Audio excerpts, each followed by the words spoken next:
Akhir era Thomas Muller di Bayern Munchen. Como catat 6 kemenangan beruntun. Alexander Sørloth ukir sejarah dengan kuatrik. Goncalo Ramos hat-trick, PSG pesta gol.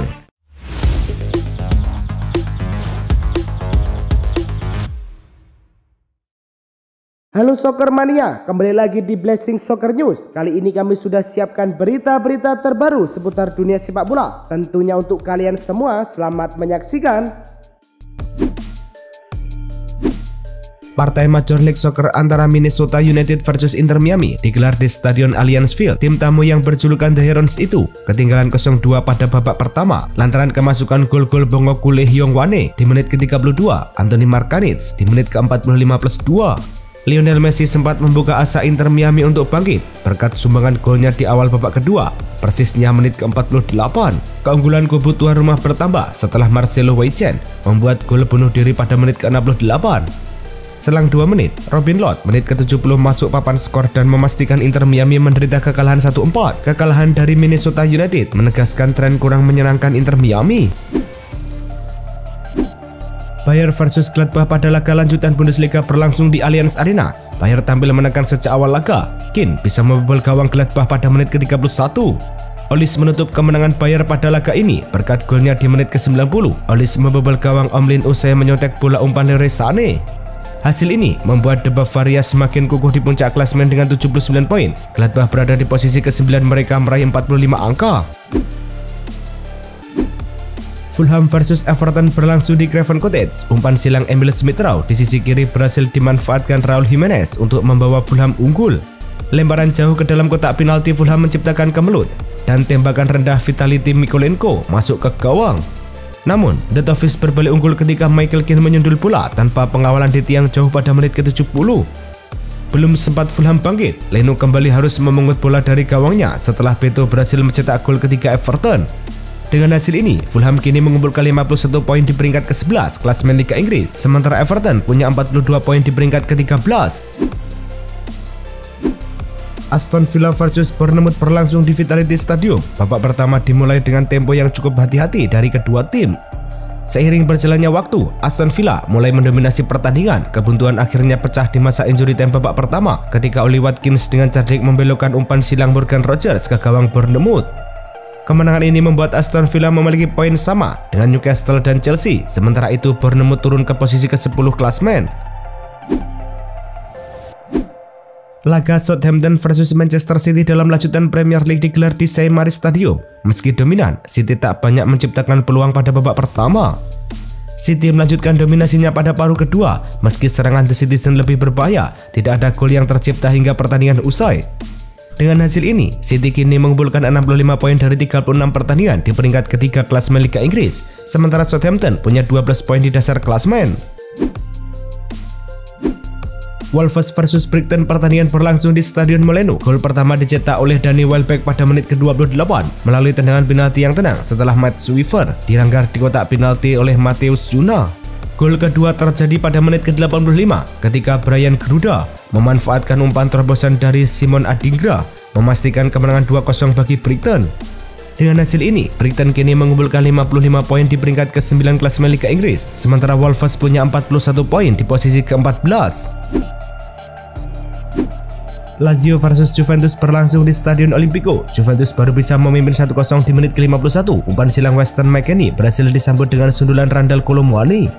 Drama terjadi di injury time. Lazio memaksakan skor akhir 1-1 setelah Matias Vecino menyambar bola rebound dari sundulan Tati Castellanos.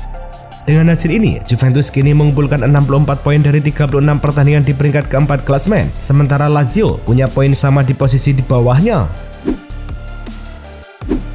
Pertandingan Como versus Cagliari di Stadion Giuseppe Sinigaglia. Melawan Cagliari, Como kebobolan lebih dulu lewat gol Michel dari Adopo pada menit ke-22.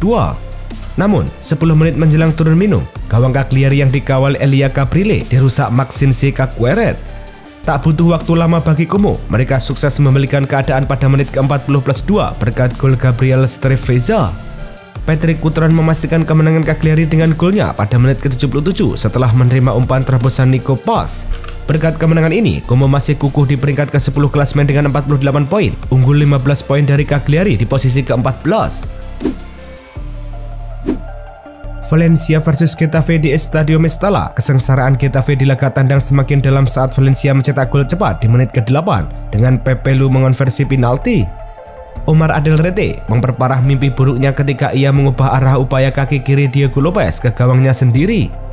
Keruntuhan Getafe berlanjut beberapa saat kemudian. Hugo Duro di kotak penalti dengan tenang mengubur penalti yang dihasilkan Getafe. Dengan hasil ini, Valencia kini mengumpulkan 45 poin di peringkat ke-10 klasemen Liga Spanyol, sementara Getafe punya 39 poin di peringkat ke-13. Atletico versus Sociedad berlangsung di Riyadh Air Metropolitano. Alexander Sørloth sudah membawa tuan rumah memimpin 1-0 di menit ke-7 lewat tembakannya di tepi kotak penalti. Sørloth mengemas brace di menit ke-10. Dia melepaskan tembakan persis di depan kotak penalti yang membawa Atletico memimpin 2-0. Semenit berselang, Atletico memimpin 3-0. Sørloth mengemas hat-trick lewat tembakan kaki kirinya di jarak yang dekat. Atletico malah memperbesar keunggulan menjadi 4-0 di menit ke-30. Lagi-lagi Sørloth mencetak gol lewat tembakannya di tepi kotak penalti.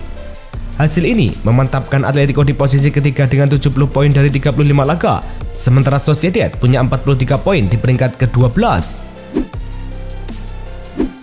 PSG versus Montpellier di pertandingan yang berlangsung di Stade de la Massen. PSG membuka skor melalui gol dari pemain muda Seny Mayulu menjelang akhir babak pertama.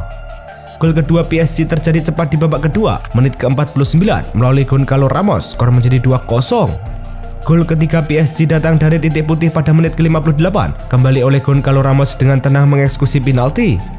Montpellier sempat memperkecil kedudukan melalui gol dari Tanguy Koulibaly di menit ke-64.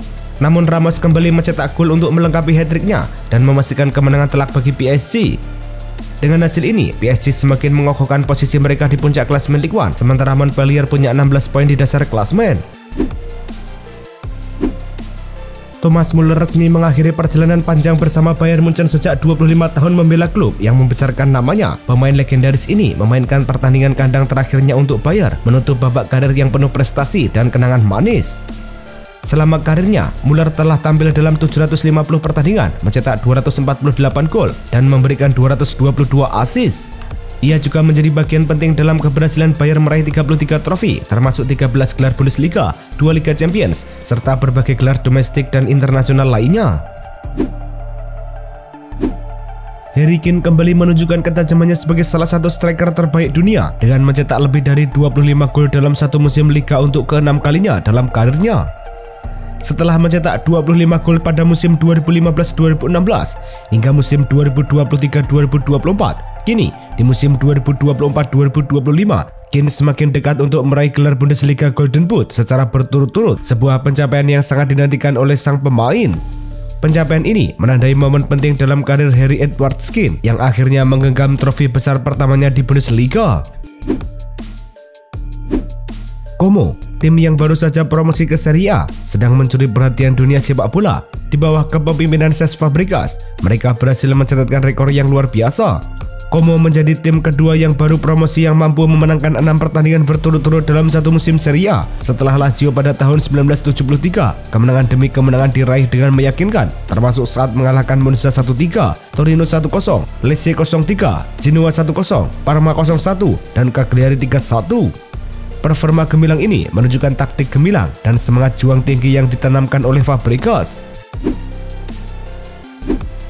Sejak kedatangan Carlos Corberán, Valencia mengalami transformasi yang luar biasa. Sebelum Corberán mengambil alih kursi kepelatihan, Valencia hanya mampu meraih 2 kemenangan di La Liga dan terancam degradasi.